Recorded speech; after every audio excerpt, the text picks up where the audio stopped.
Hello hello hello, नमस्कार नमस्कार नमस्कार। ढोल नगाड़ों के साथ आपका स्वागत है लक्ष्य जेई 2027 बैच में। कैसे हैं आप सभी लोग? क्या ताल है और क्या थिरकन है, जल्दी से बताइए प्लीज। बहुत बहुत स्वागत है जी, बहुत बहुत स्वागत है। नमस्कार नमस्कार नमस्कार। Good evening good evening good evening. Wow, है ना।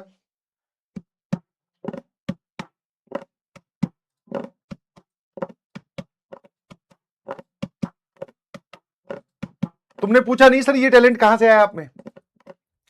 तो वो जो स्कूल में थे ना, वो जो मतलब मैं ही जब स्कूल में था तब असेंबली होती थी। तो भाई असेंबली में ये सब मिलते थे अपने को बजाने के लिए। ढन ढन ढन। कभी तबले पे ड्यूटी लगा दी। तो प्रेयर के हिसाब से बस वो वाली एक एक रिदम बचानी बचानी आती है मुझे। हम तीन दोस्त हुआ करते थे, मैं, नीतीश और जयंत। तो नीतीश हमेशा हारमोनियम बजाता था और जयंत जो है वो किस पे था, वो तबले पर या फिर उस पे ड्रम पे। मैं कभी ड्रम पे, तो वो जब हमारी हाउस की ड्यूटी होती तब। तो भाई साहब एक बार क्या हुआ,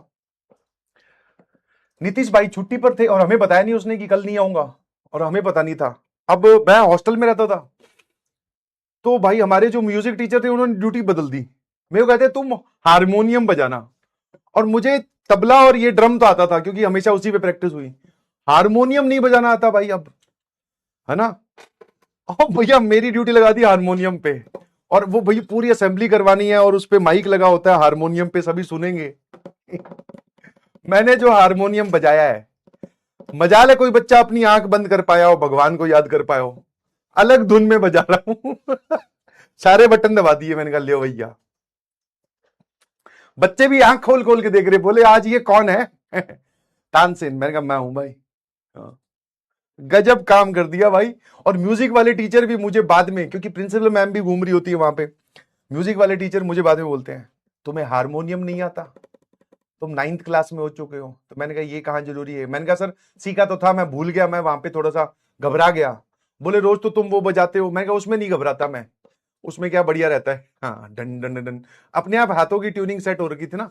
अब हारमोनियम नहीं आता तो क्या करें भाई। फा। उस टाइम पे फा नहीं होता था, उस टाइम पे सीधा पा होता था।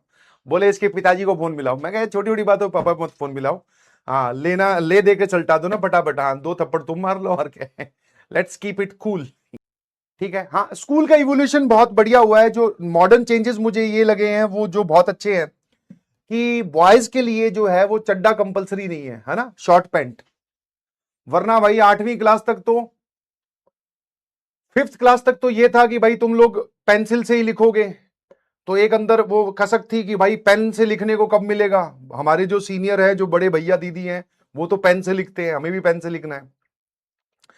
6th या 7th क्लास में वो वाली मनोकामना पूरी हुई। फिर भगवान से मनोकामना थी कि भगवान ये जो चड्डा पहन के हम आ जाते हैं एकदम खुला खुला सा, इसको बंद करवाओ, पैंट पे शिफ्ट हो। तो हमारे स्कूल में नियम था कि भाई पैंट आप क्लास 8 से ही पहन सकते हो, उससे पहले आपको हाफ पैंट में ही रहना है। हाफ पैंट और घुटने तक सॉक्स। समझ में आया कि नहीं समझ में? अलग वर्दी थी भाई स्कूल की हमारी, मजे आ जाते थे एकदम। Pencil OP. जब तक पेंसिल चल रही थी तब तक वही काम चलता था, बोल पेंसिल तेरी मेरी दोस्ती कैंसिल। अलग दिन थे भाई वो, एकदम अलग दिन, पता ही नहीं चल रहा जीवन में क्या हो रहा है। और पीटना इतना नॉर्मल हुआ करता था कि अगर पूरे दिन में एक बार भी पिटाई ना हो तो पूरे दिन में थोड़ी कमी कमी महसूस होती थी। बोले आज यार दिन अच्छा नहीं गया, कुछ कम रहा, लगता है कुछ कम रह गया। फिर याद आता अरे आज तो पीटे ही नहीं। मतलब भगवान को अलग से दो चार थैंक यू भेज रहे हैं रात को सोते वक्त। थैंक यू भगवान, आज बच गए, कल का वापस शुरू करेंगे नया खाता। चलिए, हाँ, लव परसेंटेज निकालने वाला गेम भी भाई। अपना नाम लिखो, फिर बीच में क्या बनाना होता था, लव, फिर उसका नाम लिखो। परसेंटेज कैलकुलेट कर रहे हैं रफ कॉपी के पीछे, है ना। और जिससे परसेंटेज अगर तुम्हारी गलती से 90% से ऊपर आ गई, भाई साहब उसके बाद में दोस्ती चढ़ा देते थे इतना, बोले जाके बात कर बात कर, तेरी लव परसेंटेज उसके साथ 90% ज्यादा आ रही है। मैंने कहा लव परसेंटेज तो ठीक है। एक बार उसके पिताजी के साथ भी तो लव परसेंटेज निकालो। क्योंकि एक्चुअल में धुलाई तो उन्होंने ही करनी है। तो that was the common thing जो क्लास में चलती थी, वाह, है ना।